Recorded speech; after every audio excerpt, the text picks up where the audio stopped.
Hey, what is up guys, GuitarRock here, welcome back to another Girls Frontline 2 video. Alright, if you guys are not aware, they announced the next character, aka, and that's going to be Dushevnaya. Alright, let's talk about her a little bit, give you guys a better idea, because I think this is going to be a very interesting one, and if you are free to play, maybe this is something that you gotta decide based upon a couple of things, right? Now, initially some players predicted that it's going to be Centaurisi, but unfortunately, that's not the case.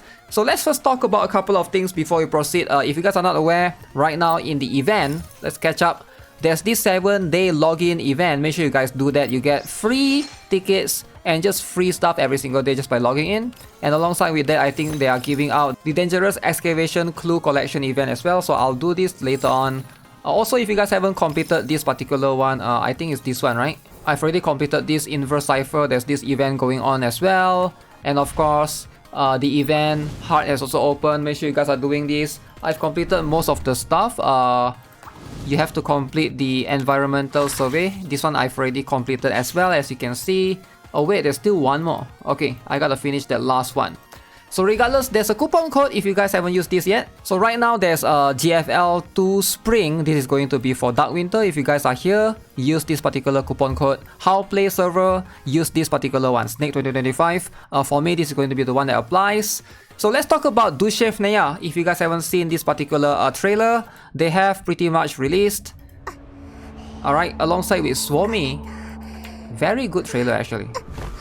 Alright. Swami fallen down to the desert. And guess who's that?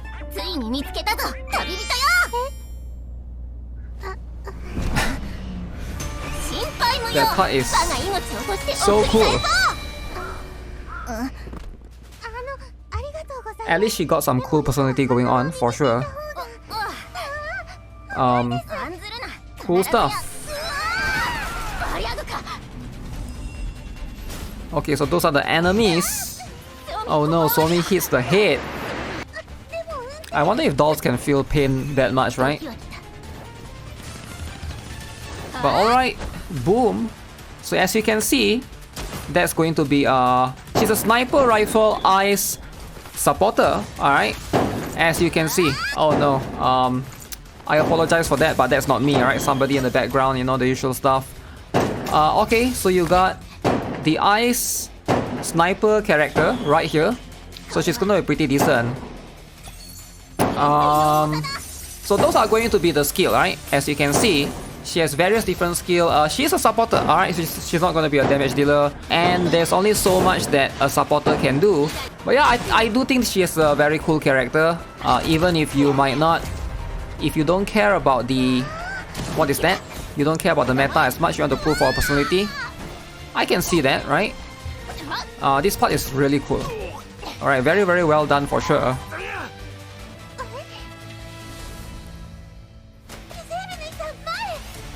Oh no. The cleave.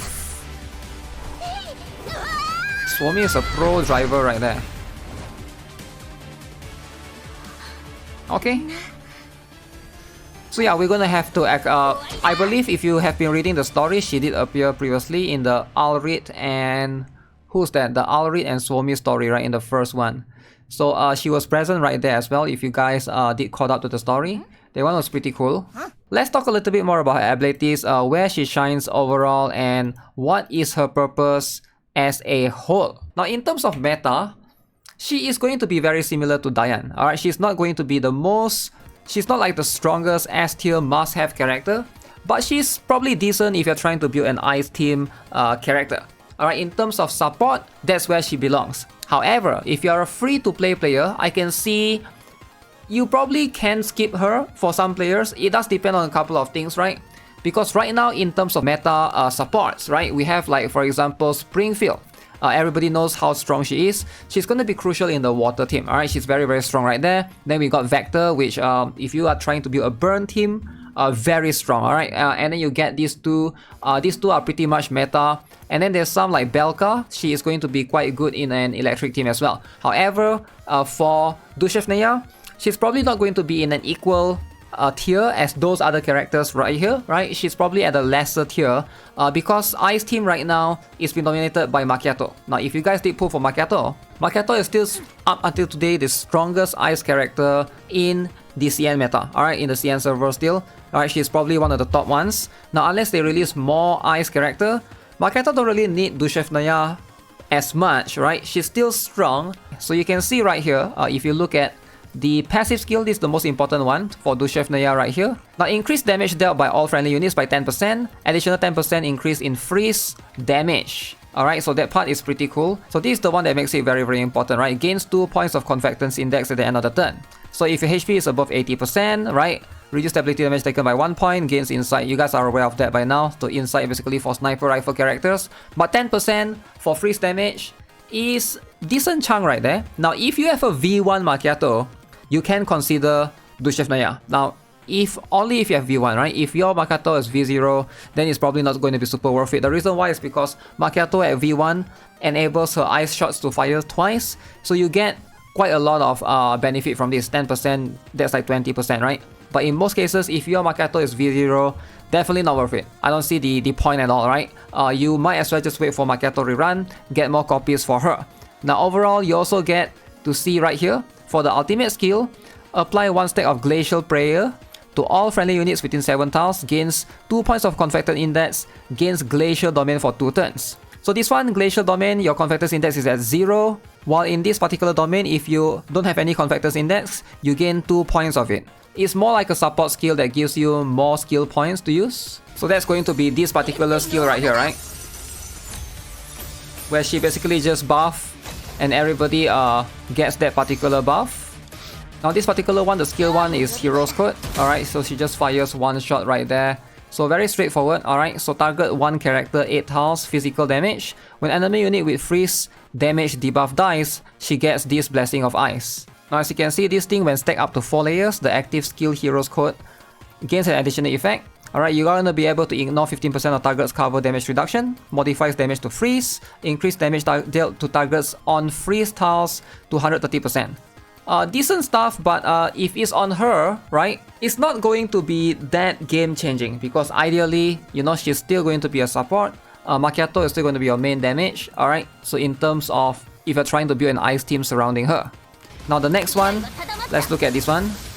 So this is the skill 2, is the one that she applies the AoE to the enemy, right? The Marzana Sanction. Now this one is pretty cool. Choose 1 tile within 6 tiles, alright? AoE freeze equal to 50%, so it's quite little. But what this is do is it creates frost tile, and it basically enhances this skill the next time it is used as well. What's cool about this is if you basically have full skill points or Convectance Index, you can use this skill all over again. Very, very cool in that particular sense. And also she can apply freeze as well to the enemy if you're trying to, you know, apply debuffs in general. Now the thing with Dushevnaya is she did obtain a fixed key in CN recently. Alright, it just came out like a few weeks ago. So this is going to be like the mod key that she has, basically that buffs her, similar to how Tololo got buffed in CN. So she was buffed quite recently. So I'm not aware if that is going to change much, but you can see right here, if an ally deals freeze damage, gains 1 stack of Blessing of Ice, increase all allied units freeze damage by 5% up to 15%. So this is going to be even more bonus, right? And then all of these targeted attacks deal freeze damage, ignore 30% of the target's defense. This is for her attack. Again, probably not going to matter too much because she's still a support. Additionally, increase freeze damage dealt to the enemy targets by 30%. So at the start of the battle, the 2 allied units excluding yourself with the highest initial attack power have their damage increased by 10% and their freeze damage increased by 10%. So again, you get more of this bonus overall. Now the truth is, if you are trying to get her dupes, alright, if you are like trying to go crazy, she's actually a very good support at V6, alright. Obviously, that's going to be very, very expensive. Her V1, you probably don't need it. Increase effect range by 2 tiles, it's like whatever, right? Most of her dupes doesn't seem to basically give that much. It seems like it's skippable. But at V6, man, increase damage dealt for all allies by 20%. Additionally, increase ice damage dealt by 40% instead.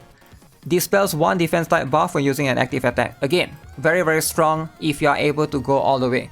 So overall, I feel like Dushevnaya right now, it is going to be dependent on a couple of things. If you have Macchiato or not, and if you're trying to further boost Macchiato as a whole. Now, even if you do have Macchiato, I don't think that she's a must. Alright, so like I mentioned, there's plenty of other characters who have higher priority. Right here you can see in the tier list, in the CN tier list for Prit1. So we got this particular one right here. Let me see, they recently changed the CN tier list. So in terms of bossing, Dushevnaya is somewhere in tier 1. Alright, so pretty decent. She's on par with Diane right there, which I feel like makes a lot of sense. There's a lot of other support characters that's going to be higher priority. Like I mentioned, Springfield, Vector, those are going to make more sense. Alright, and the recent character Kuiha is also quite high up there. I don't think she's bad, but I don't think she's that good either. If you want to play it safe, you might have to consider, you know, waiting until the end of her banner to know who is coming next. Because you don't want to, you know, pull for her and then miss out on like whoever who is coming next might be the meta, you know, character. But yeah, that's pretty much it. It is going to be rough for global server if you are trying to pay attention to any of the predictions and stuff, because things are going to be all over the place. But you know what? I might consider pulling for her. Hopefully I don't lose 50-50. And we'll see. We'll see how it goes. Alright, so with that being said, that's going to be it for this particular video. Subscribe if you guys haven't already. Give this video a like. And I'll see you guys in the next one. Have a nice day. Goodbye.